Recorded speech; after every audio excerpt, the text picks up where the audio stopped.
I'm going to go ahead and keep it a buck and say that WandaVision at this point in time has made a revelation, the last episode, episode 5, that in my opinion is on the same level as how important Infinity War was to the Marvel Universe, because the last episode really gave us that tie-in. It was the first time that we've seen the tie-in from the Marvel projects that aren't from the MCU or Disney.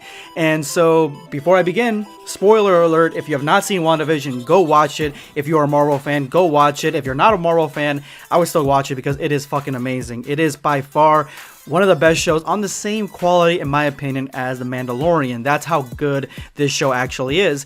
Let's jump right in. We have the X-Men officially put into the Marvelverse.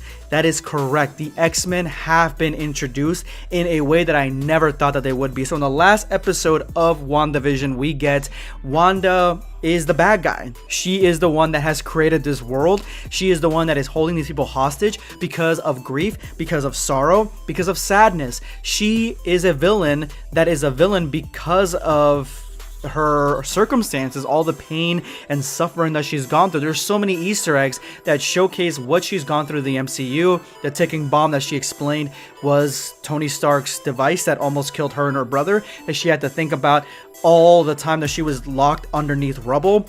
All the stuff that she's gone through. Remember, she started out as a villain. So she lost Pietro, she lost Quicksilver, and now she's lost Vision. She has come back to life, and all the members of the Avengers, the original ones, they're gone. She is basically by herself besides Hawkeye. I mean, Captain America is old and he is not an Avenger anymore. Black Widow is gone. Iron Man is gone. Vision is gone. All her buddies are gone. So she is by herself. She is alone, and she is a very sympathetic character. And she has essentially kind of lost it by making this world and holding these people hostage. And she is seen in the last episode stealing Vision's body. She has stole Vision's body and has morphed it into a living, breathing creature with her magic.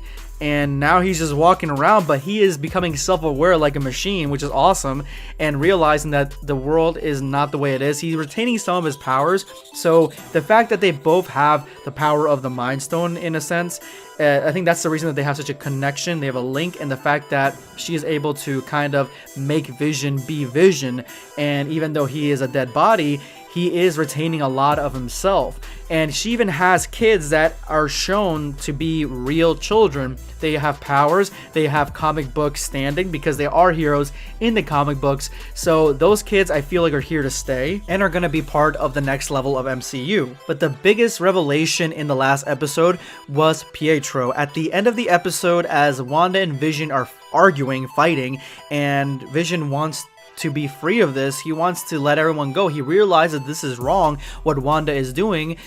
Pietro, out of nowhere, her brother, who is mentioned a couple times in the episode, he comes without her doing. She says she didn't do it, and it's like her powers are manifesting, the world is kind of reacting to her, and he comes, but it's not Pietro from Marvel. It is fucking Pietro from fucking the X-Men series, the new series, the one from the 80s, 70s and 80s.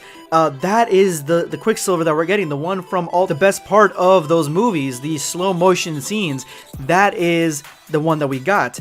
And it is a completely different one, but he still recognizes her as being Wanda, so he knows that is Wanda. And the fact that she can't make living people come back to life yet with her powers, it shows that she may have plucked this Pietro out of a different universe, and this is the catalyst for all the different universes colliding. And it's the most important clue that they're not going to recast the X-Men, that they've been holding this all so secretive, that Hugh Jackman's like, I retire from Wolverine, all this stuff. No, they are bringing, I guarantee you, Hugh Jackman's going to come back. We're going to have Professor X.